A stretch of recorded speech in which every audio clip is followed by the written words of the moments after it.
people lead very multidimensional lives. Perfect. Thank Shall you we so start much. again? Is that what we're doing? We're going to start all over again. Okay, Okay. so thank you for being here. It is Thursday, November 5th, 2015, and this is the 5th interview of the BCC Oral History Project. Could you please state your name and your role at the campus? My name is Jay Juchter. I have several roles and titles. The first one is Professor Emeritus as a former faculty member. And the second, in my working title, is Director of the Perkins Tutoring Center, where I have approximately 20 people in any given semester on payroll. Oh my goodness. And so tell me a little bit about your background as an educator, how you got interested, what inspired you, what motivated you to begin this line of work to begin with? Well, that goes back quite a way because I never pictured myself as a college professor. That would not have been in my childhood. And in fact, my undergraduate at Boston University, I did, some field work at a private school, at a middle school. Subsequently, because my family moved around, I taught at elementary schools, middle schools, did some subbing, and also got a degree in gerontology and decided that's not what I wanted to do. So I had no vision that education, perhaps as in public school, would be what I would do. Mm-hmm. Tell me a little bit about that.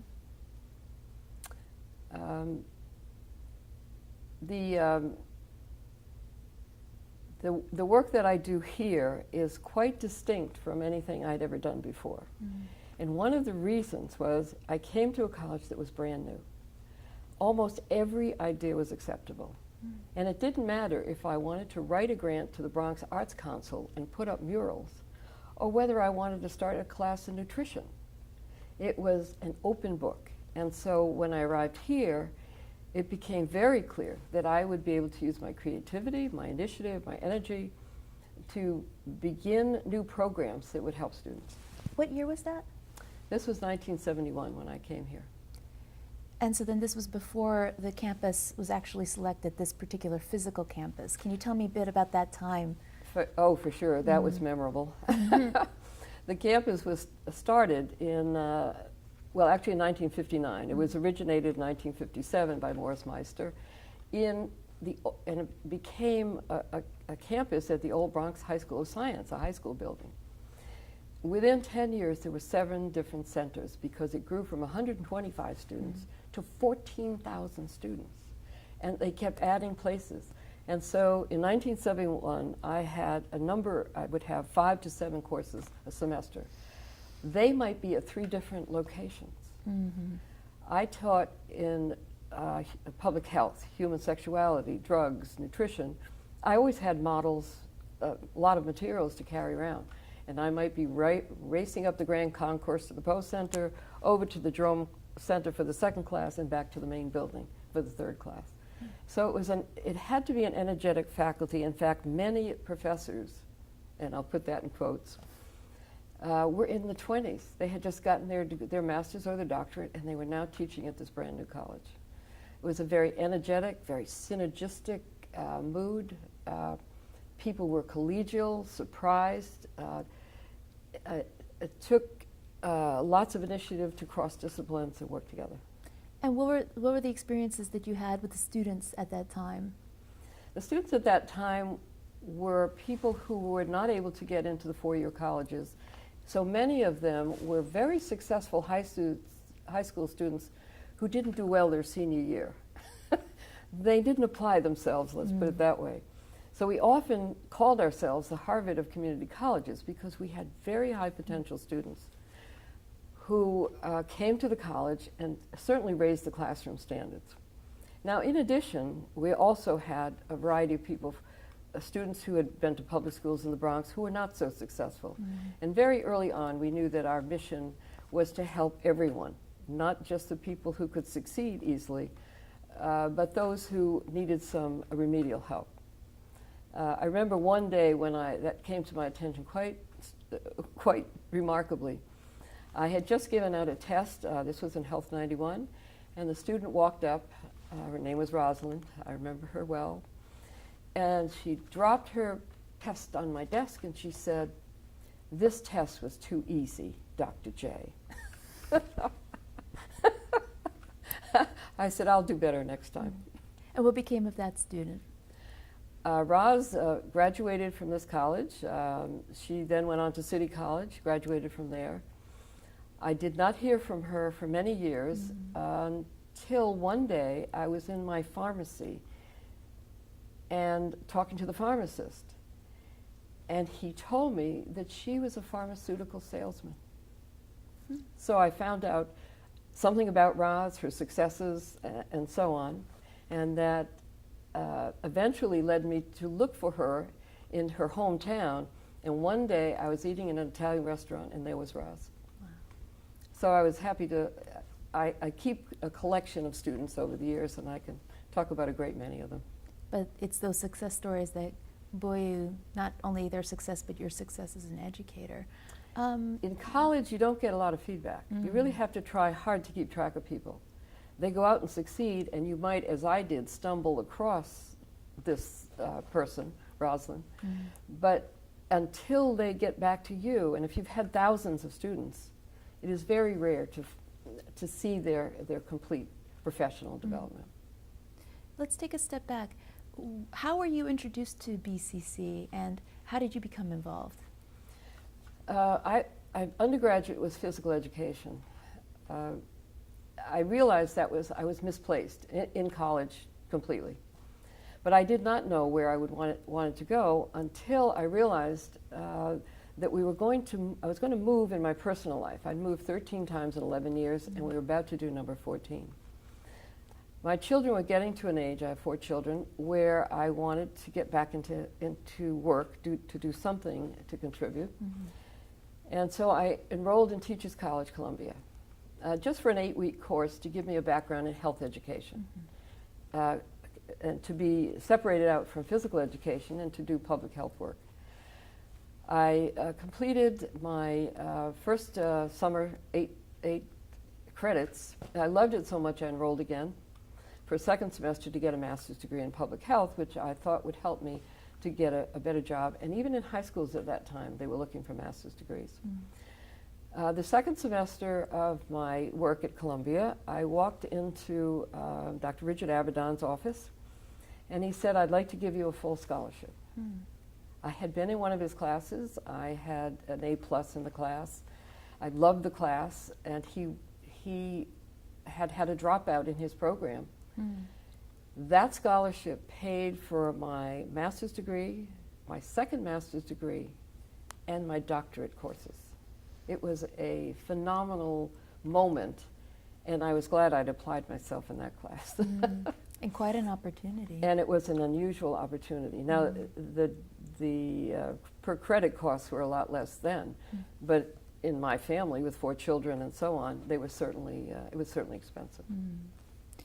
So, tracing that beginnings back to BCC and how that linked up to you teaching those 5 courses and going from one location to the next. Tell me a bit about that time span. In the interim, when I finished, I had just finished my doctoral defense. I was unclear about what the vote was going to be. You know, it's a very nerve-wracking time when you're getting your doctorate. And that's why I think there are a lot of ABDs, all but the doctorate.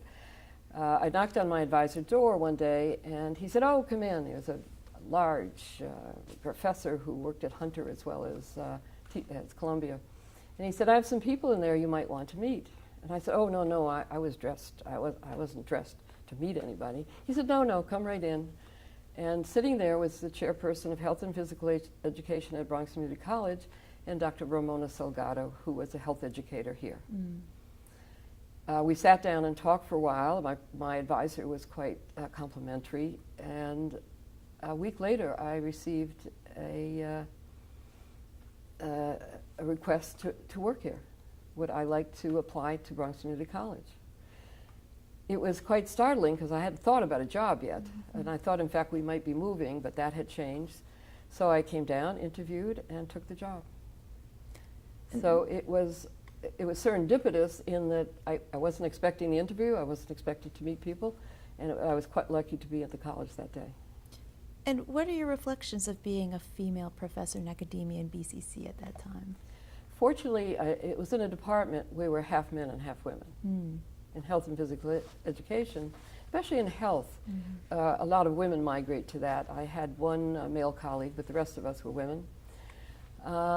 And initially, that seemed very appropriate. However, after 3 years, I had a annual interview, and my chairperson had serious concerns about my work.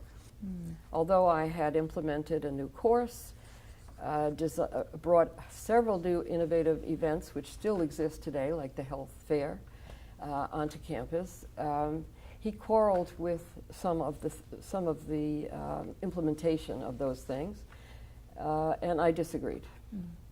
He threatened to keep my promotion or my tenure, and I was very angry and joined the Milani class action. That was the largest class action of its time. It was women in CUNY who felt they hadn't been promoted on time, they did not have equal pay, they were not treated with the same respect as men, or given positions to rise in the organization. And what was that called again? Milani. Milani. Lilia Milani, L-I-L-I-A. Milani is a professor. I think she's still an adjunct professor at Brooklyn College.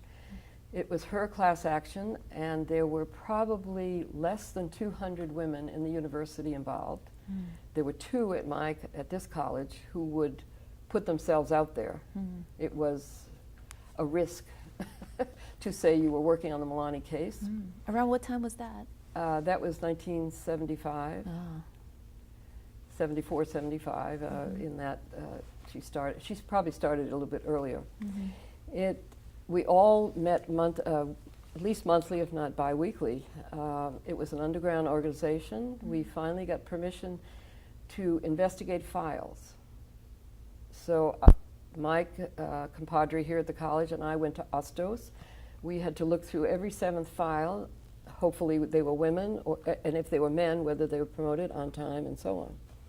It was a very interesting experience looking at another college's files.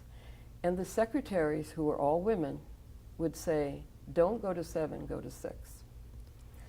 We compiled data, and eventually the computer came into play. We hired a computer analyzer. The union finally joined the effort, and in 1981, every woman in CUNY received a raise, usually around $1,000, and or a promotion based on the data that was collected. That's great. So that was a substantial project. Since I had become a trainer for General Electric's national organization called the Management Development Institute, it's up here in Crotonville, and I was sent between semesters, summers, around to work with corporations, I decided that it might be useful to form an in-house professional development organization. I proposed this to Lilia Milani and the foundation, which was now taking care of the money. They agreed the first year to start that. We had a seminar just north of here. 40 women participated from around the university. All the presidents came. Augusta, all the women were on the, I found all the women to be on the board too. Augusta Kapner, Shirley Strom Kenny was at Queens College. So it was a major undertaking. However, in the second year, they decided they wanted to spend their money on scholarships for women to attain, to go to, for instance, Harvard Business School and that kind of thing. So we decided, my group decided to do these professional development programs on our own. For 12 years, we had at least 2 workshops and 1 major conference a year. And I used all of my connections from it. This one's funny. My broker, my stockbroker, I was talking to him just as I'm talking to you, and I said, I need to do a large seminar. He said, I'll get you Chemical Bank. I said, Chemical Bank? What do you mean? He said, they've just closed down their operations down on 22nd Street. I will get you that empty building. It has food, it's catering, and you can use that for the day. Oh, goodness. I used other university facilities, Hunter College, for example. We went out to, we'd go to various colleges to do the workshops. But we had seminars on finance, leadership, time management, team development, how to run a high-profile meeting, and so on. So it was quite a wonderful experience, and I met a great many women around CUNY in that way. And what was the year span of that activity? It went from 1981 was the major, first major, and the last one we did in 1992 at Westchester Community College. Huh. Colleges all around, New Jersey, Connecticut, heard about it, and they offered to host it. Joseph Hannikin, the president, was also quite amenable to bringing people there. So let me understand this correctly. These seminars were used to help professional development and address issues around gender equity in academia? No, in higher education, professional development and higher education, period. Not just gender equity, but to help women grow and develop professionally so they would be ready for the deanship. They would be ready even for the chair, the position of chair, which at that time there was very little training in CUNY for those positions. And what has happened since that time? The number of people were very high participating, but we no longer had financial support. I finally gave the money to the remaining money. We gave scholarships out for 4 years for people to do professional development on their own. We raised money in these conferences. So I gave the money to the National Association of Women in Community Colleges to complete scholarships. Since I had no reassigned time and I had some other obligations and new things that I was doing with grants, I couldn't really manage it any longer. That sounds like an amazing initiative. It was great. Yeah, it was great. One that I would say. I'm still very close to lots of those people. In fact, last June, Lelia Milani brought in a researcher, and she is writing a book on that experience, and eventually we'll all be interviewed. Wonderful. Going back to your time at, again, kind of alluding to these themes of higher education, could you describe what your vision of higher education in regards to community colleges was like before BCC, and how that vision and your role within public higher education BCC changed since then? And you kind of allude to it now with this whole involvement with professional development, but just want to get your thoughts on that. Well, as I said to you at the beginning, I never pictured myself in a community college. And I thought it would be a temporary assignment given my family history. But when I was here, it became home. My vision was, and at that time, they were called junior colleges. And I served on the national AAWCJC, it was called, the Association of Women in Community and Junior Colleges. And we were so frustrated to hear the word junior, and it was used in a very debasing way by our four-year colleagues. So when that was eliminated, that changed many viewpoints. One of the people who's very inspiring is Richard Carmona. Have you heard his name? Yes. He was Surgeon General. He's a graduate of BCC. And his story about being a Clinton High School student and a homeboy. If he were here, he would laugh in the corner over there. And he describes himself as a homeboy, a dropout, a do-nothing. He joined the Army and got his GED and called a dean here and said, I'm not a loser anymore. If I come back to the Bronx, can you get me a way to get my education? Everyone here, and I described the group as young and energetic and doing lots of outreach with students, invited him to come in. They mentored him the whole 3 years that it took for him to get through. He found positions as a lifeguard in the pool and so on. He eventually went through medical school, became a MEDAC surgeon out in Arizona. And he says, with his 4 children, he required that they go to community colleges because it was so valuable. I have had a number of people in my office who've been very skilled. The office assistant left, for example, is a Baruch MBA graduate. Every single one of them who comes in and sits in the chair and learns what this college does in terms of resources, assistance, special programs, scholarships, support money, single stuff, all of those things, he said, are not so prevalent in other schools. That is, we have some phenomenal strengths here. Sometimes the question is having students find them. It's not always easy. And talking about those students and now your current role at the Perkins Tutoring Center, can you tell me a little bit about that? The Perkins Tutoring? In 1998, as a faculty member, I had several incidents where I'd say to the students, here's where the tutoring is. Why don't you take your paper, because there are lots of things that you could use help, take it to the tutoring center. There were several at the time. They were small, and some had economic requirements. That is, you had to meet a certain economic level in order to get an appointment. But they would come back with almost nothing. They might have two typos fixed. They might have the title change. And once in a while, they came back with the wrong paper. And I was very clear. I consider myself a master tutor, a teacher. I had it laid out. I gave them samples. And in the Learning Center, I had a glass case showing step 1, step 2, step 3 of how to write my specific paper. So I was very discouraged with that, and so I wrote a presidential grant that year. And I said, who knew? I'm going to develop a model tutoring center, and then I'm going to disseminate it across campus. Well, by then we were here. So it was a big bite, but I did have two departments. One was paralegal, and my own department said, oh, go ahead. You know, there was I don't think there was any sense of what a high impact it could be. So I used the presidential grant to bring on specially trained tutors, and training was imperative. We were still in that stage where, oh, you have an A? Oh, help him. That was the model.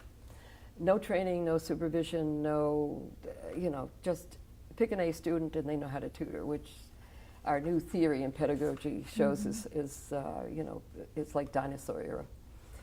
So I did these two, and then after a year, they were quite successful. The number of tutees was phenomenal in both groups. I mean, hundreds and hundreds of people came to these special tutoring labs. And the second year, I didn't have any money. The presidential grant ran out. The first week of that September, I was sitting in my office, as you do, trying to get the classes organized. And I looked at the door, and my 5 colleagues were standing in it, one behind each other. And it was like television. I said, what? What did I do? They said, where's our tutor?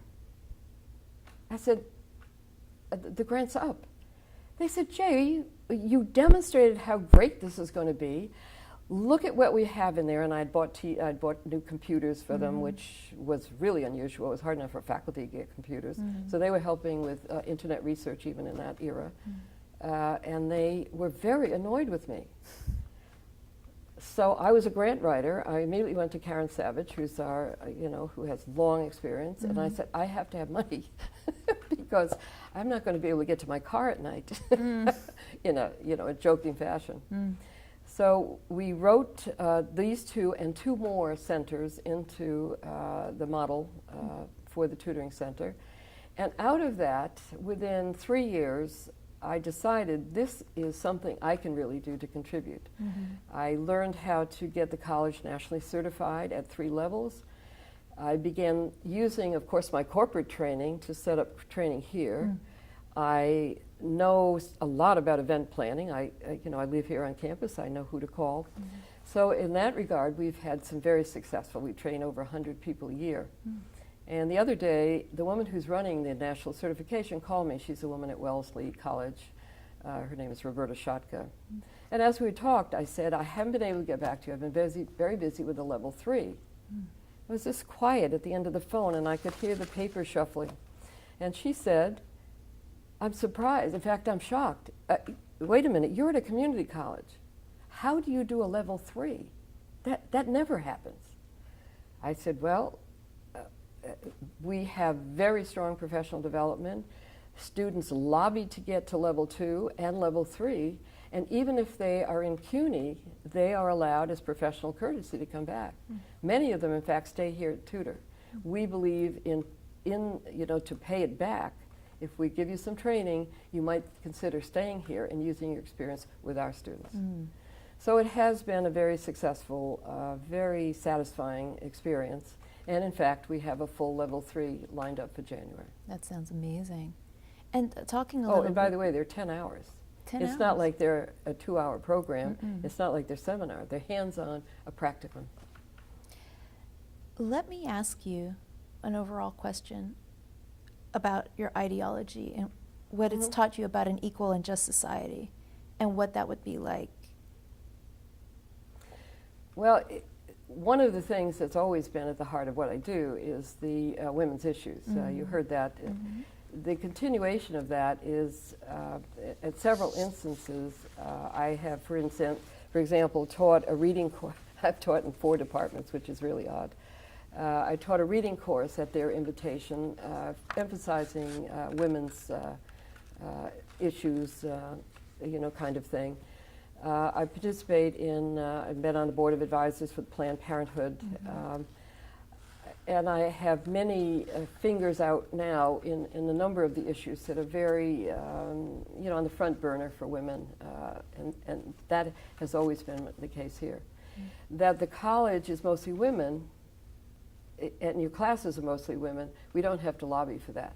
But certainly in the hierarchy, that's one of the things to keep looking at. That's wonderful.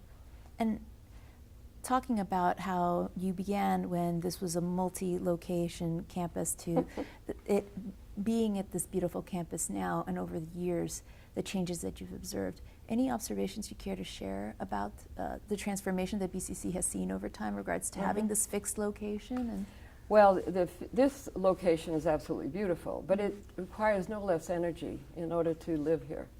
And I say live here because sometimes it feels like that.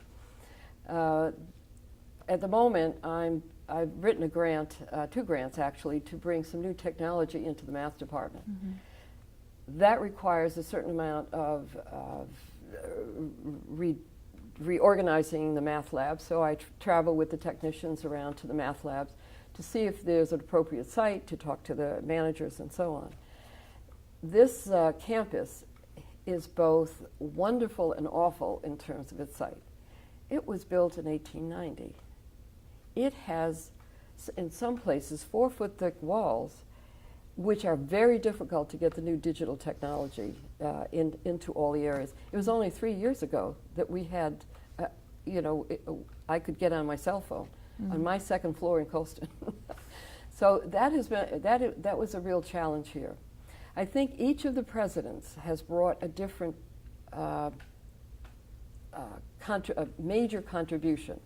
They all were competent. I'm talking about the full-time presidents, including Dr. Meister, who was the original founder and grew it very quickly from 125 students. I did not know him, but I did know Dr. Colston, and his wife Winnie worked in the library. So they were, if I had one word, for Meister as founder, and for the Colstons, it was a stable organization. He was a Southern, courteous gentleman. In spite of the turmoil, of the move, of the growing, his quiet presence allowed everyone conversation, collegiality, despite people running across campus with desks and bookcases or whatever they were whatever was going on. He was here from 1966 to 1976. And then a very vital but brand new person at presidency, Roscoe C. Brown, arrived. I'm still in contact with Roscoe. He was a Tuskegee Airman, and he and my husband apparently flew similar missions in World War II. So they established a very good relationship early on. His role was outreach. He thought that this college should be very well known in the community. Not just that we should help organizations, but we should develop our reputation as well. And he did that by showing up on lots of very well-known boards, bringing money. And during his era, we had years when we had $19 million in grants from public and private foundations. That allowed the track to be built, that President's Conference Suite to be built. All of that, 10 to 15% of any grant, allows you a great deal of flexibility. And he had to learn how to be president. And interestingly enough, how did I know that? Eduardo Party, who was here as an interim. yes. I made an appointment to talk to him, and he told me that he was his mentor throughout his first couple of years, which was terrific because Eduardo made his own contribution here. During Roscoe C. Brown Jr., as he likes to be called, the student center is named after him. He was very busy with the business organization. I ran an entrepreneurship center for 5 years. He was very interested in having our students not only succeed academically, but to have a way to earn their money either on payroll or their own businesses. We've had a series of very good interim presidents. Leo Corby was here for quite a few years. 3 years, in fact, because I think there were some failed searches. Dr. Rosenstock, chair of the library. Yes. And Eduardo Marti, who was here last year, he was back to that collegiality and climate and trust was his effort. And I think he was trying very hard to have that succeed. Carolyn Williams succeeded as the next full-time president. And of course, she had national positions. She was president. She didn't come as an inexperienced person. She came as someone I knew at the CCW. She thought that we needed to add in our international reputation. She opened an international office and really, put her money where her motto was. We need international. Every year, 2 or 3 planes of BCC people went to South Africa, and they came here. We, the faculty, were often given, I was often, as a Perkins tutoring director, giving presentations about our tutoring effort, how it had expanded and upgraded over the last 10 years. And what are your thoughts on our newest president? He's new too. He's obviously not afraid of the Bronx, as he said the other day. I saw him on Tuesday speaking. He is trying to meet large segments, which is very good to see what people are doing and where they're doing them. And soon he's got to get down to the work of deciding which things are going to take priority. Fortunately, I think he has a great mentor in Chancellor Milliken, that the ASAP program is coming and needs a lot of planning. I haven't seen much of that around. I hope he puts a hand on that soon. I know some of it that's going on, but only through hearsay. That the whole college pushes together. In my case, the tutoring, or in the writing center, or in single stop. All of us need to know what that's about and what our responsibilities will be, or what can we do? What can we give to the organization? Certainly. And at the end of the day, how would you characterize the impact of all of this work on your own life and in your own thinking? One of the things that people have asked me, and I suppose people have asked you as well, if you were not here, what would you be doing? Several people have suggested that in another life, I would probably lead my life as an artist. I like creating things. Perhaps that's why I do grants. I just finished a grant last week with another department, the education department, another faculty member there. I like the creative process. As a young person, I was not allowed as a woman to think about being in theater, and yet every summer from the time I was 7 to 13, I wrote plays, directed plays, put them on in the neighborhood, and invite the neighbors in. So I might be, as Fernando is today, behind a camera if I had had that opportunity. But no one ever saw young girls as directors, as even actors would have been laughed at my table. You know, you were doctors, lawyers, Indian chief, nurses, teachers, and so on. So I think if anything, because I arrived when the college was new and I was new at the game, it allowed me to foster my creative sense in whatever direction I felt. I could put a new curriculum together. I started the criminal justice curriculum. I'm not in criminal justice, people say. What are you doing? Well, I decided, sitting in my office in Low Hall, that all these police departments from all over the region, New Jersey, Long Island, Westchester, were arriving to recruit our highly skilled and educated affirmative action students. And I said, why aren't we connected to John Jay? Mm-hmm. And began it was called Criminal Justice and Security Management Advisement Board. People said, what are you doing? I would send it to Marcia Keyes, who was the vice president at the time. She's now president of York. Mm-hmm. And she had served on my AA, my Women's Leadership Institute board, so I knew her well. And I thought that this is something we should do. It was, it provoked me that we didn't do it. Mm-hmm. She did call me on 9/12. 9/12, after 4 years of working on it. She said, Jay, I want you to come in tomorrow. I want to meet. We're going to get this criminal justice off the plate. Subsequently, I worked for a year. I got another grant to support that effort so we could have materials in your library about criminal justice. All those books are all from that grant. But that kind of possibility intrigues me. And if any time, and I've said that here, if any time someone says, oh, well, we don't want you to do that anymore. You're going to do this, and you're going to do it with these 6 people, and that's not to my liking, I will pack up my office. One last thought. Community. What are your reflections on the community and how it's changed? You had talked about the outreach that Roscoe Brown had done in regards to the community involving the campus in the fabric of the neighborhood. What are your thoughts on that? One of the ways that one of the things that always intrigued me is helping the community. In fact, the health fair that I started was because it was just out of the 60s. We called it the Health Happening, but it continues today. You know, it was given up by the department and is now in the nursing in the health area. I always had grants that involved the community. And when Dr. Sikanebi says we should reach out to the community, I could probably give him a dozen organizations that we have worked with: Bronx Lebanon Hospital, the Seventh Center at La Peninsula Head Start. Before Farberware moved out, we did professional development and business training.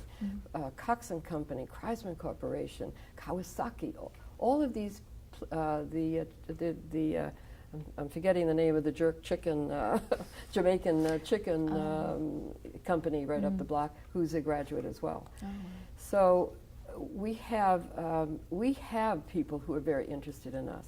In fact, in the work that we did for 3 years with a HUD-COPSI grant with La Peninsula, the faculty there became very interested in our program, then referred their friends who came into our education program. Is up now to over 400 or 500 people as a result. And some of their teachers are teaching in our program. That's when you get real community. And when our fieldwork students go there, your Bronx Community College, terrific. So I think that's the partnership. Those are the kind of partnerships we need.